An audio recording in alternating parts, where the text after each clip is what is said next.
자, 연휴 며칠을 쉬고 오늘 문을 연 이 코스피 시장에요. 안랩이 오늘 지금 점심 무렵에 8,500원 올랐습니다. 11%가 넘게 올랐는데요.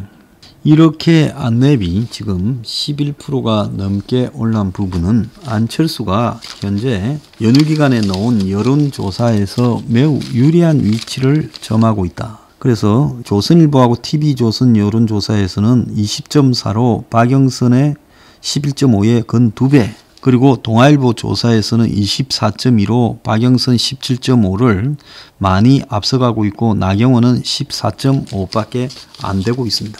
그리고 부산에서도 박영준, 이현주가 앞서가고 있고 여권 후보는 3등을 김영춘이 달리고 있어요.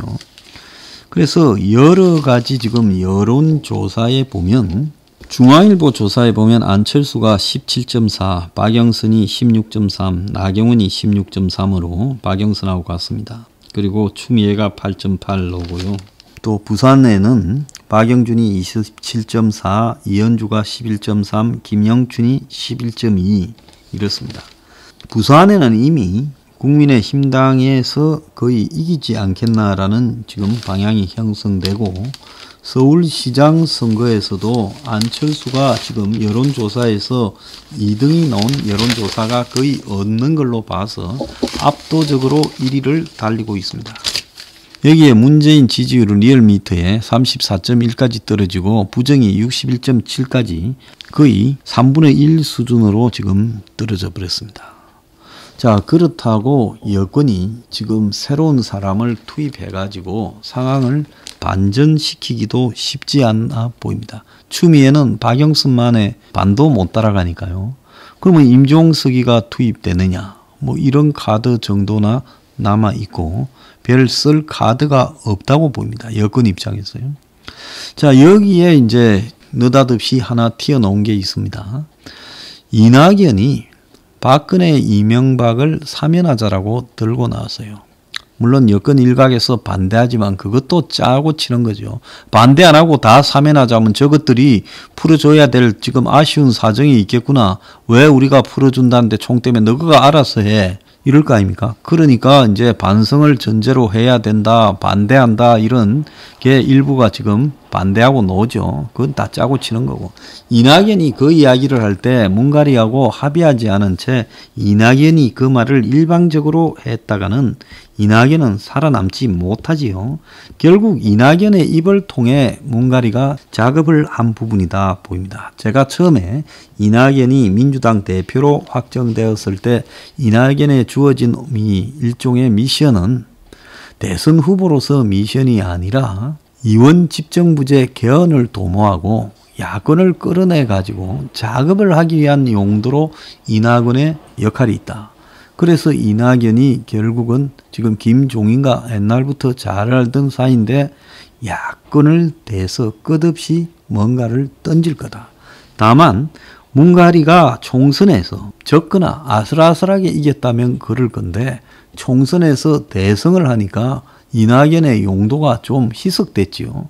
그러다가 최근에 지지율이 폭락하고 재보선에서 서울, 부산을 다 패배할 상황에 내몰리자 지금 이낙연의 용도가 부활해서 이낙연이 지난 연말에 국회 법통과 때문에 급히 좀 만나자 해놓고는 김종인한테 영수회담, 문재인과 이렇게 좀 만나자라고 제안도 하고 이번에는 또 사면 복권까지 던지고 있습니다. 자, 저 사람들이 이렇게 하는 이유의 핵심은 뭘까요? 제가 봤을 때는 정상적인 상황으로 자기들이 이길 수 없으니까 야권을 갖다가 헷갈리게 만든다는 겁니다. 그래서 안철수하고 국민의힘하고 단일화가 되면 그건 뭐 100번 이기죠. 근데 안철수가 나온다고 선언하고 기습적으로 지금 출마를 한 부분에서 국민의힘이 자기들 내부에만 후보 경선을 뭐 미스터트롯처럼 해서 뽑아봤자 안철수가 있는 한은 둘 다 표를 분산시키면서 아마 여권이 한 30% 중반대 득표만 해도 가져갈 거라고 보여요. 그렇기 때문에 결국은 여권으로서는 이 4월 재보선에서 엄청난 교란을 벌여가지고 야권 내부를 시끄럽게 만들어야 된다는 겁니다. 근데 야권 내부의 가장 그 복잡한 구도는 뭐냐? 친이와 친박의 싸움입니다. 어떻게 보면 탄핵도 결국 친이가 이 박근혜 탄핵에 가담함으로써 지금 박이 탄핵되는 상황이 전개된 거죠. 자, 그 정도로 지금 이렇게 이 골이 깊은 박근혜와 이명박을 둘 다 지금 석방시키면, 자, 당장 박근혜 집으로 지금 친박들이 갈 거고 이명박 집으로 친이가 갈 겁니다. 그리고 이들은 지금 향후에 정치 구도를 바라보는 입장 시각도 다를 거라고 봐요. 박근혜 쪽에서는 실제로 가능한가 여부는 있지만은 자신이 억울하게 옥살이를 했다고 복수를 다짐할 거고, 이명박 측에서는 뭐 이명박은 들락날락 끓이지만은 문이 박하고는 다르게 봐주고 있는 모습이 확연하게 보이지요. 그래서 MB 쪽에서는 개헌을 전제로 한 일종의 여야 통합을 말을 할 거라고 보입니다. 그러니까 서로 다른 이 두 쪽을 놓고 4월 재보선 전에 야권 내부에서 싸움이 벌어지면서 단일 후보 논란이 무너지게 만들어서 서울에서의 선거도 이겨보자. 또 부산시장 선거도 야권 후보를 계파별로 좀 분열시켜서 출마케 만들어가지고 야권 분열을 통한 승리를 도모해보자. 문이 지금 아무리 형편없이 무너져가고 앞으로도 더 내려간다 하더라도 야권 후보가 분열이 되면 문이 이길 가능성이 확률이 훨씬 높아진다는 겁니다. 제가 이 말을 하는 거는 이명박이나 박근혜를 사면하지 않고 뭐 깜빵을 끝까지 살려라, 그런 이야기가 아니에요.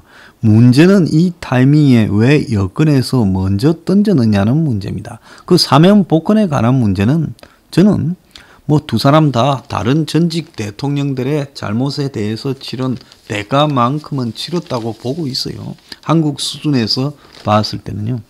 그렇다면 뭐 그거는 정권이 알아서 하는 건데, 이 정권이 결국 이명박 박근혜 사면 카드를 총선 전에 쓰려다가 총선은 안 써도 이긴다고 보고 총선에 이 카드를 쓰지 않았고 재보선 국면에 들고 왔고, 결국 재보선에서는 이들이 정상으로는 이길 수 없는 상황에서 상대 진영을 헷갈리게 또 분열시키고 또 이것보다 더 큰 수가 튀어나올 수 있다고 봅니다. 박근혜, 이명박이 석방된 상황에서 문가리 쪽에서는 아마 유엔 집정부제 개헌 카드를 4월 재보선에다가 던질 가능성이 매우 커요. 그러면 야권 내부의 흐름은 유엔 집정부제 개헌을 찬성하느냐 반대하느냐라는 부분이 훨씬 더 깊숙하게 논란이 될 가능성이 있다는 겁니다. 그래서 이거를 던지는 과정에서 그냥 막 던지는 게 아니라 나름 기획을 잘해서, 그리고 자신들이 통제 가능한 김종인이 야당 대표로 있을 때 그를 청와대로 불러서 그에게 유엔 집정부제 개헌 카드를 던지게 되면 아마 김종인은 지금 학수고대하는 것이 언제 개헌 카드가 나오나 하는 부분입니다. 그래서 김종인 입장에서는 이 부분에 대해서 마다할 이유가 없고, 또 이 논란이 4월 재보선과 더불어서 같이 진행되게 되면 그야말로 야권의 혼란은 극에 달할 수 있다. 그래서 문대 반문으로 확연하게 양쪽이 갈라지는 이런 정치 상황에서 반문 세력의 힘이 더 커지고 있고, 서울이나 부산에서 어떤 여론조사를 보더라도 문 세력이 반문 세력보다 훨씬 적어지고 있는 상황. 지금 글을 찐데 이게 4월달까지 가면 상황이 어떻게 전개되겠습니까? 이런 상황에서는 정상적으로는 저들도 선거를 이기지 못한다. 그러니까 지금 청와대 진영을 개편해서 문제가 될 소지도 제거한 걸로 보입니다. 지금 노영민은 셀트리온 서정진과의 관계에서 서정진도 지금 3월에 은퇴한다 하면서 지난 연말에 여러 차례 언급을 하고, 노영민이 갑자기 그만두고 유영민으로 바뀌어버리고요. 청와대의 민정수석이 문가리 측에 남은 마지막 실세 신현수한테 갔다는 건, 검사 출신의 신현수는 노무현 때부터 노 정권의 사정 핵심이었습니다. 자, 그 신현수가 이제 검찰, 경찰, 공수처를 장악해서 지금 문 정권에 터져놓는 비리를 막고 그러면서 유영민이가 지금 겉으로 보면 친문으로 보이지 않지 않습니까?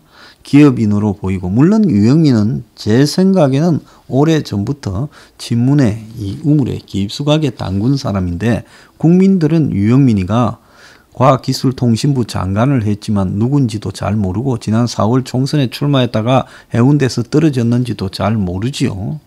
그런 유영민을 데려다가 문은 지금 여야 좌우를 흔드는 쪽에 직접적으로 접촉해서 흔드는 거는 이낙연이 하고, 또 청와대에서 정치 색깔을 뺀 유영민이가 공작을 하고, 이렇게 해서 야권 전체를 개헌 카드로 흔들고 사명 카드로 흔드는 쪽으로 이렇게 수를 던진 걸로 보입니다.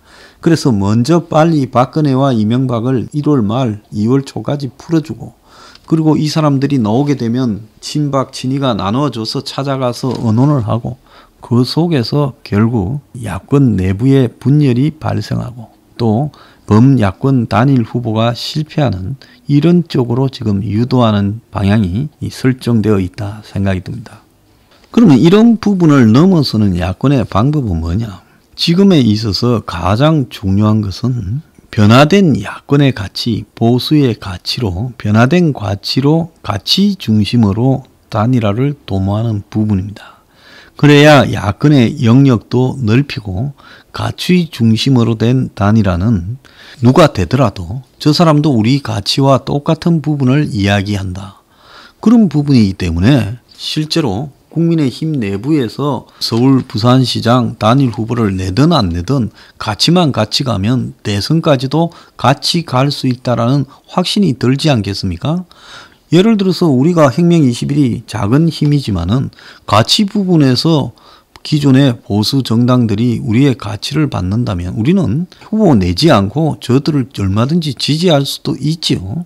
그래서 이런 가치, 우리가 내놓은 국가적 주택 공급 같은 지금 이런 킬러 콘텐츠 가치를 가지고 단일화를 임하는 쪽으로 가야 굳이 우리 정파에서 후보를 내지 않아도 이것이 보수가 변화하고 외연을 넓혀가고 대선까지 가는 승리하는 방법 중에 하나다, 이렇게 될 수 있는 겁니다. 그래서 이 가치 중심의 단일화, 야권연대, 반문연대를 말하지 않고 그냥 형식적으로 반문연대가 만사형통이다라고 가다가는 반문연대도 되지 않고 뿔뿔이 분열된 채 어부지리를 여권에 줄 가능성이 높다고 보입니다.